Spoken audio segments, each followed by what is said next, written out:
यदि आप अपने सपने साकार नहीं करेंगे, तो कोई और खुद के सपने पूरे करने के लिए आपको भाड़े पर रख लेगा। असफलता से सफलता की वो 8 कहानियां जिन्होंने बदल दिया विश्व। हम आपको दुनिया भर में सफलता से पहले असफलता की 8 ऐसी प्रसिद्ध असल कहानी बताने वाले हैं जो काफी प्रेरित करेंगी। आप चाहे छात्र हों या जॉब की तलाश कर रहे युवा या फिर नौकरी पेशा, आपको असफलता जरूर मिलती होगी। यह सभी के जीवन में परेशान करने वाला और निराशावाद का कारण बनता है। हालांकि सफल लोगों का कहना है कि जो लोग आगे बढ़ने का प्रयास करते हैं, उनके लिए असफलता सफलता का ही एक रूप है जो इनके जीवन में आता है और आएगा ही। बस हमें इसका सामना करने के लिए पहले से तैयार रहने की जरूरत है। आज हम आपको दुनिया भर में सफलता से पहले असफलता की 8 ऐसी प्रसिद्ध असल कहानी के बारे में बताने जा रहे हैं जो आपको आगे बढ़ने के लिए प्रेरित करेंगी। वन जेंट के Rowling, famous Harry Potter novel की राइटर जेके राउलिंग, हार्वर्ड में अपनी स्पीच के दौरान विफलता के महत्व और मूल्य को रेखांकित करते हुए कहा था कि मैं एक महाकाव्य पैमाने पर विफल रही थी। मेरा बहुत कम उम्र में विवाह हुआ था जो टूट गया था और मैं बेरोजगार थी। अपने माता पिता के साथ मैं आधुनिक ब्रिटेन के सबसे गरीब लोगों में शामिल थी। उस समय तक मेरे माता पिता के मन में मेरे लिए जो डर था और जो मैंने किया था, दोनों ही समाप्त हो गए थे। मैं हर उस सामान्य मानक में सबसे बड़ी विफलता थी जिसे मैं जानती थी। जेके राउलिंग ने कहा कि इस असफलता से मजबूती और दृढ़ निश्चय के साथ बाहर आना ही उनकी सफलता की सबसे बड़ी कुंजी थी। इन परिस्थितियों में भी जेके राउलिंग ने हार नहीं मानी और पूरे विश्व में अपनी सफलता की इबारत लिखी। 2. Steve jobs. आज पूरे विश्व में स्टीव जॉब्स को कौन नहीं जानता। टेक्नोलॉजी के क्षेत्र में पूरे विश्व के अंदर क्रांति लाने वाले एप्पल की शुरुआत एक गैरेज में 2 आदमियों ने किया था। आज हम इसे $2 अरब से अधिक संपत्ति वाली कंपनी के रूप में जानते हैं, जिसमें करीब 5,000 से अधिक कर्मचारी काम करते हैं। लेकिन क्या आप जानते हैं कि इस कंपनी को शुरू करने वाले स्टीव जॉब्स को उनकी ही कंपनी से निकाल दिया गया था। इस दौरान समय ने उन्हें एहसास दिलाया कि अपने काम के लिए उनका जुनून असफलता की निराशा से अधिक है। नेक्स्ट और पिक्सर जैसे आगे के उपक्रमों ने अंततः जॉब्स को एप्पल में फिर से सीईओ की स्थिति में वापस ला दिया। वर्ष 2005 में जॉब्स ने अपने एक स्पीच में कहा था कि मैंने तब इसे नहीं देखा था, लेकिन यह मुझे मालूम है कि एप्पल से निकाल दिया जाना मेरे लिए सबसे अच्छी बात रही जो कि मेरे साथ कभी भी हो सकती थी। अगर आपकी भी जॉब चली गई है तो उससे निराश न हो, बल्कि उससे 2 कदम आगे बढ़ने की कोशिश करें। 3. Bill Gates. कुछ वर्ष पहले तक वर्ल्ड के सबसे रिच इंसान बिल गेट्स को सभी जानते हैं। ये हार्वर्ड ड्रॉप आउट थे। उन्होंने अपने करियर की शुरुआत में ट्रैफो डेटा नामक एक बिजनेस का को-ओनरशिप किया जो पूरी तरह विफल रही थी। हालांकि कंप्यूटर प्रोग्रामिंग में इनके स्किल और जुनून ने इस विफलता को प्रसिद्ध सॉफ्टवेयर कंपनी माइक्रोसॉफ्ट में बदल दिया। बिल गेट्स उस समय के 31 वर्ष के थे और दुनिया के सबसे कम उम्र के अरबपति बने। इस असफलता के बारे में बिल गेट्स ने एक स्पीच में कहा था कि सफलता का जश्न मनाना ठीक है, लेकिन असफलता के सबक पर ध्यान देना अधिक महत्वपूर्ण है। 4. Albert Einstein. आइंस्टीन शब्द आज के समय में जीनियस का पर्याय है। क्या आपको पता है कि relativity, the special and general theory के जनक स्वयं अल्बर्ट आइंस्टीन 9 वर्ष की आयु तक धारा प्रवाह नहीं बोल सकते थे। उनके विद्रोही स्वभाव के कारण उन्हें स्कूल से निकाल दिया गया और उन्हें ज्यूरिख पॉलिटेक्निक स्कूल में प्रवेश देने से मना कर दिया गया। हालांकि यह सभी असफलताएं उन्हें 1921 में भौतिकी में नोबेल पुरस्कार जीतने से नहीं रोक सकीं। आइंस्टीन का मानना था कि सफलता के प्रगति में विफलता रहती है। 5. Abraham Lincoln. अमेरिका के सबसे फेमस राष्ट्रपति अब्राहम लिंकन असफलता के एक बड़े उदाहरण हैं। 1331 में व्यापार में असफल होने, 1836 में एक नर्वस ब्रेकडाउन से पीड़ित, 1556 में राष्ट्रपति पद की रेस से बाहर होने के बाद भी अब्राहम लिंकन अपने रास्ते पर अडिग रहे। लिंकन ने कहा था कि मेरी बड़ी चिंता यह नहीं है कि आप असफल हुए हैं या नहीं, बल्कि यह है कि क्या आप अपनी असफलता से संतुष्ट हैं। लिंकन को 1961 में संयुक्त राज्य अमेरिका के 16वें राष्ट्रपति के रूप में चुना गया था। वे अमेरिका के सबसे पॉपुलर राष्ट्रपति माने जाते हैं। 6. Michael Jordan. बास्केटबॉल दिग्गज प्लेयर माइकल जॉर्डन ने नाइके कंपनी के एक विज्ञापन में कहा कि मैंने अपने करियर में 9,000 से अधिक शॉट गंवाए हैं। मैंने लगभग 300 गेम गंवाए हैं। 26 बार मुझ पर गेम जीतने वाले शॉट लेने के लिए भरोसा किया गया और मैं चूक गया। मैं अपने जीवन में बार बार असफल हुआ हूं। हालांकि इससे आगे बढ़ा और इसलिए मैं सफल हुआ। सभी को यही लगता है कि जॉर्डन का बास्केटबॉल स्किल नेचुरल टैलेंट था। लेकिन क्या आपको पता है कि अपने शुरुआती वर्षों में जॉर्डन के बास्केटबॉल कोचों को इस बात की सबसे ज्यादा परेशानी थी कि जॉर्डन अपनी न्यूनतम ऊंचाई तक भी नहीं पहुंच पा रहे। हालांकि वर्षों के प्रयास, अभ्यास और असफलता ने ही इस सितारे को जन्म दिया। 7. स्टीवन स्पीलबर्ग को अब तक के सबसे प्रभावशाली फिल्म निर्माताओं में से एक माना जाता है। इन्होंने कई वर्ल्ड फेमस मूवी दी। लेकिन क्या आपको पता है कि स्टीवन स्पीलबर्ग के हाई स्कूल में बहुत खराब ग्रेड थे, जिससे उन्हें दक्षिणी कैलिफोर्निया विश्वविद्यालय से 3 बार खारिज कर दिया गया। जब वे कॉलेज में थे तब उनकी नजर यूनिवर्सल के अधिकारियों पर पड़ी, जिन्होंने 1969 में उन्हें एक टेलीविजन निर्देशक के रूप में साइन किया था। स्टीवन स्पीलबर्ग ने अपने एक स्पीच में कहा था कि भले ही मैं बूढ़ा हो जाऊं, जो मैं करता हूं वह कभी बूढ़ा नहीं होता। यह मुझे अपने जुनून के लिए भूखा रखता है। आज तक स्पीलबर्ग ने 51 फिल्मों का निर्देशन किया है और उन्हें 3 ऑस्कर से सम्मानित किया जा चुका है। वॉल्ट डिज्नी मिकी माउस को पूरे विश्व में बड़े से लेकर बच्चे तक जानते हैं। इसके निर्माता वॉल्ट डिज्नी ने सेना में शामिल होने के असफल प्रयास में कम उम्र में स्कूल छोड़ दिया। इसके बाद इन्होंने एक लाफोग्राम स्टूडियो शुरू किया, जो असफलत रहा और ये दिवालिया हो गए। यहां से निकलने के बाद उन्होंने एक अखबार ज्वाइन किया, लेकिन वहां से भी इन्हें पर्याप्त रचनात्मक नहीं होने के लिए निकाल दिया गया था। जिसके बाद वॉल्ट डिज्नी ने अपनी मेहनत और भरोसे के दम पर डिज्नी स्टूडियो खड़ा किया।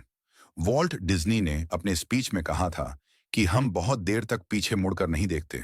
हम आगे बढ़ते रहते हैं, नए दरवाजे खोलते हैं और नई चीजें करते हैं, क्योंकि हम जिज्ञासु होते हैं और जिज्ञासा हमें नए रास्तों पर ले जाती है। थॉमस एडिसन, महान वैज्ञानिक थॉमस एडिसन बहुत ही मेहनती थे। बचपन में उन्हें यह कहकर स्कूल से निकाल दिया गया कि वह मंद बुद्धि बालक है।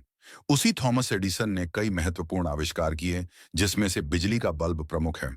उन्होंने बल्ब का आविष्कार करने के लिए हजारों बार प्रयोग किए थे, तब जाकर उन्हें सफलता मिली थी।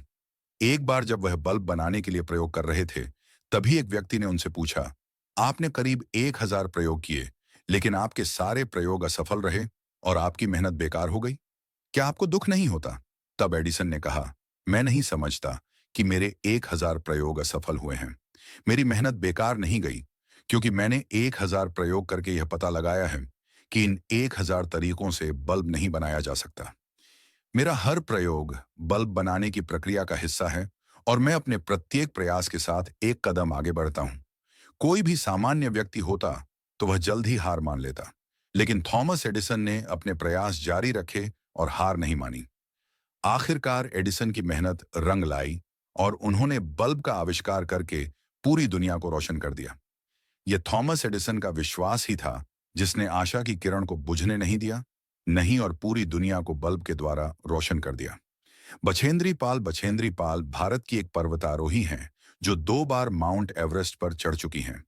बछेंद्री पाल दुनिया की सबसे ऊंची छोटी माउंट एवरेस्ट 8,848 मीटर पर चढ़ने वाली पहली भारतीय महिला हैं।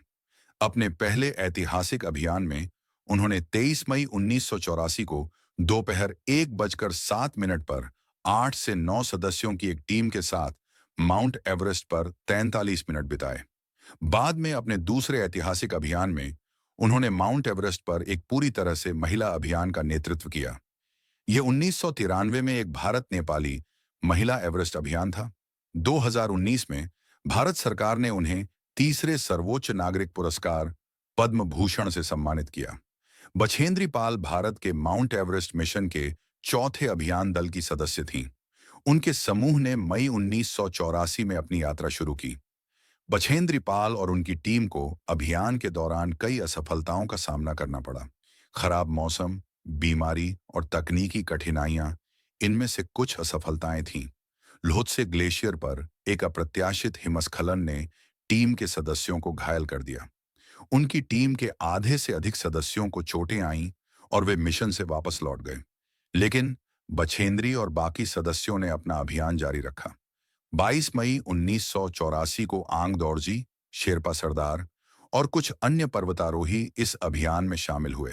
इस समूह में बछेंद्री अकेली महिला थी। आखिरकार 23 मई 1984 को बछेंद्री पाल और उनकी टीम माउंट एवरेस्ट की चोटी पर पहुंची। वह यह ऐतिहासिक उपलब्धि हासिल करने वाली पहली भारतीय महिला बनी। उन्होंने अपने 30वें जन्मदिन से एक दिन पहले ऐतिहासिक उपलब्धि हासिल की। बछेंद्री पाल की माउंट एवरेस्ट की सफल चढ़ाई ने उन्हें राष्ट्रीय और अंतर्राष्ट्रीय पहचान दिलाई। उन्होंने कई युवाओं, विशेषकर लड़कियों को पर्वतारोहण को एक खेल के रूप में अपनाने के लिए प्रेरित किया। क्रिस्टियानो रोनाल्डो, अपने सपनों को पूरा करने के लिए आपको अच्छी किस्मत, अच्छा घर और अच्छे माहौल की जरूरत नहीं होती है। अगर आपके अंदर अपने सपनों को पूरा करने का जुनून है, तो आपके लिए किसी भी लक्ष्य को हासिल कर पाना नामुमकिन नहीं हो सकता।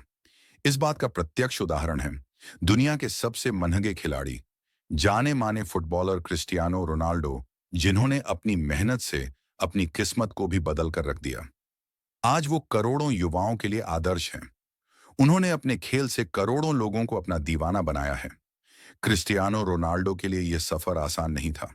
उनकी मां ने दूसरों के घरों में काम करके अपने 4 बच्चों की परवरिश में हाथ बंटाया। क्रिस्टियानो रोनाल्डो ने खूब मेहनत की और आज वो दुनिया के सबसे बड़े खिलाड़ी बन पाए हैं। आइए जानते हैं लाखों युवाओं के प्रेरणा स्रोत, क्रिस्टियानो रोनाल्डो के जीवन के प्रेरक सफर की कहानी। गरीबी में बीता बचपन। क्रिस्टियानो रोनाल्डो 4 भाई बहनों में से एक थे। घर की आर्थिक हालत ठीक न होने के कारण रोनाल्डो की मां उन्हें जन्म नहीं देना चाहती थी, क्योंकि उनके परिवार की आर्थिक स्थिति अच्छी नहीं थी। रोनाल्डो के पिता माली का काम करते थे। उनकी मां दूसरे के घरों में खाना बनाकर घर चलाती थी। 4 भाई बहनों में सबसे छोटे रोनाल्डो का परिवार टीन की छत वाले घर में रहता था। उनके पास खेलने के लिए खिलौने तक नहीं थे, लेकिन इस सब के बावजूद उन्होंने परिस्थिति के आगे झुकने की बजाय संघर्ष करना सीखा। बचपन से ही फुटबॉल खेलने का था शौक। रोनाल्डो को बचपन से ही फुटबॉल खेलने का शौक था। स्कूली दिनों से ही वो स्कूल से ज्यादा समय फुटबॉल मैदान पर बिताते थे। रोनाल्डो बचपन से ही बेहतरीन फुटबॉल खेलते थे। फुटबॉल के प्रति उनकी दीवानगी ही कारण है कि महज 8 साल की उम्र में उन्होंने लोकल टीम के लिए फुटबॉल खेलना शुरू कर दिया था। 10 साल की उम्र में ही उन्हें पुर्तगाल के सबसे बड़े फुटबॉल क्लब में एंट्री मिल गई। इस क्लब के लिए वो लगातार 2 साल तक खेले, जिसके बाद उनके बेहतरीन प्रदर्शन के चलते उनका सिलेक्शन वर्ल्ड अंडर 17 टीम में हो गया। 15 साल की उम्र में दिल की बीमारी का करना पड़ा था सामना। फुटबॉल के प्रति रोनाल्डो का प्रेम दिन प्रतिदिन बढ़ता ही जा रहा था। इसी का नतीजा था कि 12 साल की उम्र में स्पोर्टिंग लिस्बन के बड़े अधिकारियों ने 15 पाउंड में रोनाल्डो को साइन किया। इसके बाद रोनाल्डो को अपना घर छोड़ना पड़ा। लेकिन 15 साल की उम्र में रोनाल्डो एक बीमारी का शिकार हो गए, जिसकी वजह से उन्हें मैदान से दूर जाना पड़ा। रोनाल्डो ने दिल की सर्जरी करवाई और फिर से मैदान पर वापसी की। इसी दौरान उनके पिता की भी मौत हो गई, लेकिन उनकी मां ने इसका असर कभी उनके प्रदर्शन पर नहीं होने दिया। वो काम करती और घर का खर्च चलाती थी। ऐसे बने दुनिया के सबसे महंगे फुटबॉलर। काड़ी मेहनत करने के बाद 17 साल की उम्र में रोनाल्डो ने अपना पहला क्लब मैच खेला। इसके 1 साल बाद ही English football club Manchester United ने रोनाल्डो को साल 2003 में 17 मिलियन अमेरिकी डॉलर में साइन किया। फिर क्या था, वो लगातार आगे बढ़ते चले गए और आज वो 700 करोड़ से भी ज्यादा की सालाना कमाई करते हैं। फोर्ब्स के मुताबिक रोनाल्डो ने 2020 में 117 मिलियन डॉलर यानी लगभग 868 करोड़ रुपए की कमाई की है। उनकी कुल संपत्ति करीब 460 मिलियन डॉलर की है। यही नहीं, वो इंस्टाग्राम पर भी सबसे महंगे सेलिब्रिटी हैं। Instagram marketing company hopper HQ की स्टडी के मुताबिक रोनाल्डो इंस्टाग्राम पर एक फोटो पोस्ट कर 9 लाख यूरो यानी लगभग 7 करोड़ रुपए कमाते हैं। इसके अलावा उनके पास लग्जरी कारों का भंडार है। क्रिस्टियानो रोनाल्डो दुनिया के सबसे अमीर फुटबॉलर हैं। सबसे ज्यादा गोल करने के मामले में भी वो दुनिया में दूसरे नंबर पर हैं। इंस्टाग्राम पर रोनाल्डो के दुनिया में सबसे ज्यादा फॉलोअर्स हैं। ये सब उन्होंने अपनी मेहनत और लगन से अर्जित किया है। आज वो करोड़ों युवाओं के प्रेरणा स्रोत बन गए हैं। उन्होंने अपनी मेहनत से अपनी सफलता की कहानी लिखी है। उनके महान खिलाड़ी बनने के पीछे उनकी कड़ी मेहनत का अहम रोल है।